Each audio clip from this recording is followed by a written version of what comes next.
Hello guys, I'm here again. This is your girl nurse Sabina, a Ghanaian trained psychiatric nurse practicing in the Republic of Ireland. Guys, I have a lot of questions to answer, but I'm going to try as much as possible to answer them in bits.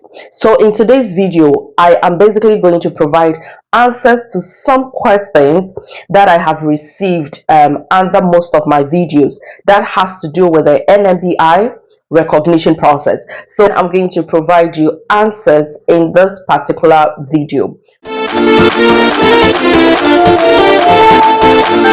I'll just go straight to the questions. I'll pick the questions and then I'll just quickly give brief answers to it. Okay, so please subscribe, like, comment and share. Just hit on the subscription button. That gives me the motivation to bring you more videos, and don't forget to click on the notification button so you'll always be notified anytime I post new videos. The first question that I'm picking, and this was a comment from Chidi Victoria. I don't know if I got it right. So she said, "Hi Nurse Sabina, your videos help me a lot. I am a mental health nurse and I have applied for psychiatric division in a week, and I got a decision letter in general division, but psychiatric division, it says in my portal as primary decision awaiting. Can you explain to me the next steps?" So Victoria, I presume that you are a psychiatric nurse from Nigeria. You know, Nigeria, you do your psychiatric nursing as post basic. You don't do it straight, so it means that you cannot recognize your psychiatric certificates from the beginning. You first need to recognize the general nursing division.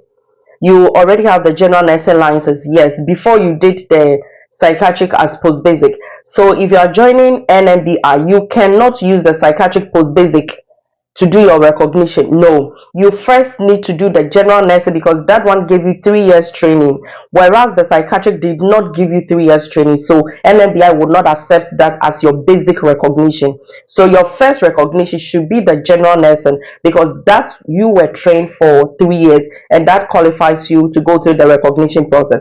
So after you get a general nursing decision letter, you go through either adaptation or RCSI to get the Irish license. Then you put in application for the mental health for you to get the psychiatric division, and that's why you have the primary decision awaiting. I hope you understand. So this question also, I picked it from Nmbi Grace. Guys, you have to pardon me the way I'm pronouncing your name. So this one was, "Hi Nurse Sabina, I love your videos. Thank you for this information. Please, is there a qualification space for theater nurse?" I would say yes, you can practice as a theater nurse in Ireland, but because your theater nursing it's a top-up course that you did, and you were not trained for 3 years or 4 years as a theater nurse, you might have definitely done general nursing for 3 years before furthering your education to do the theater nursing. So according to the NMBI policy, you would have to recognize the general nursing license you have first. This is the same as the previous question from Victoria. Joining the Ireland Nursing Board, you need to recognize your general nursing license first, get into the country, go through the rest of the process and acquire your general nursing license. So I'll quickly take this one also from Appear Patients. "Hi Nurse Sabina, do I need to send an employment form to the hospital I did my rotation to? Secondly, do I need to write an employment gap letter too for the 5 months I stayed home before I was posted for my rotation after nursing and midwifery training college?" So patients, yes, you have to attach gaps in employment letter stating the period when you were home waiting for posting. That should be stated in the gaps in employment letter. But to the rotation, where you did your rotation, you can only add that facility if you had received your nursing and midwifery council's license at that time.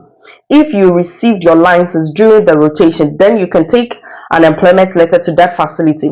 But if you did your rotation, your entire rotation, without your nursing license, then there is no need going back to that facility with an employment form. but rather focus at where you started working with your license. That's where you will get your employment history from. I hope you understand. If you have not subscribed to my channel, guys, you have to do that, because that is the only motivation I have to bring in more videos. So just click on the subscription button and the notification button. Share the channel to all your fellow nurses and midwives who are looking forward to finding information about how to relocate to Ireland and practice here as a nurse or midwife. Okay, thank you for doing that for me. So I picked this question from, oh my god, I don't know if I can mention this name. You need to forgive me, I'm not so good at mentioning names. So hi Nurse Abena, when I was filling in my personal details on Nmbi recognition page, I forgot to add my middle name before saving. Please, what do I do? So anything that has to do with changes in your name, if there is any discrepancies in your name, your surname coming first, your middle name, any kind of misarrangement of your name in any of your documents or on your registration portal, the only solution for you is to get an affidavit. Attach affidavit to your document before you upload them on the portal. That saves you from any queries. If you do not attach affidavits to your document where there are discrepancies in your name, your middle name is missing on one of your documents, your surname comes first on another document, on other documents is your surname. I mean, if there is that kind of misarrangement, just do an affidavit, attach it, and it saves you from any queries on your name. Also coming from Precious. Hi Nurse Abena, thank you for this, ma. Please, for the transcript, is this school that will post it on NMBI website or I? Also, the transcript, should it be hard copy or soft copy? Precious, all documents that you are sending to NMBI are in soft copies, and the sizes should not be more than 2 megabytes. Transcripts and every document you get from the school, you have to notarize them and upload on your. In the cases where the school wants to submit your transcript and your curriculum documents, all those documents, if the school wants to send them to NMBI on your behalf, they should notarize them. They can notarize and send them to NMBI on your behalf. However, life becomes easier if they rather give it to you, you notarize it yourself and add it to your documents, so that you know that your documents are complete before you upload them on the portal. So the uploading is done by you and yourself. Yes, you can sit in the comfort of your home. All you need is a good internet connection and you can do it yourself. You don't need any agents to do this for you. It is actually self-explanatory. Go on my channel, there are more videos on this process and life will be very easier for you. You don't have to go and pay anyone to do this. Okay, but if you want to, you can go ahead. That's your choice. I picked this particular comment. I cannot pronounce the name, please pardon me, but it says that, good morning Nurse Abena, please, I need your urgent reply on this. Do you start work immediately after securing a job with your decision letter, or you do RCSI exams first then start working? I'm confused. Yes, you need to go back to my channel. I have full video on decision letter. So immediately you get your decision letter, that is when your job search stage begins. So you use the decision letter with your IELTS or OET and your CV to find job. When you find the job, that is when your employer facilitates your relocation process. Apply for your atypical workings permits, apply for visa for you to get into the country, and then either you are taking the OSCE exams, which is the RCSI, or you are going to do adaptation. There is video on the difference between the RCSI and the adaptation. Check that video from my channel. Okay, so you need to pass these pathways. Even if you are doing RCSI, which is the OSCE, you need to pass. And if you are doing adaptation, the adaptation is for 6 weeks to 12 weeks. You need to pass. It is after you have passed these exams, that is when the Nursing and Midwifery Board of Ireland will now issue your nursing license to you to now officially and legally start practicing as a registered nurse or midwife in the country.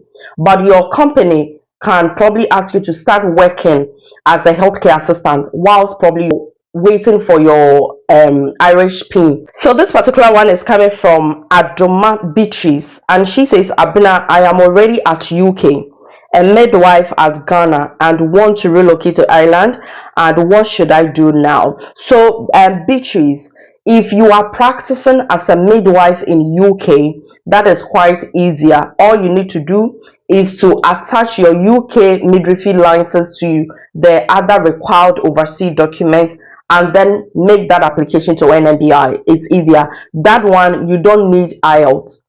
If you are already practicing as a midwife in UK, you don't need IELTS to transfer your license to Ireland.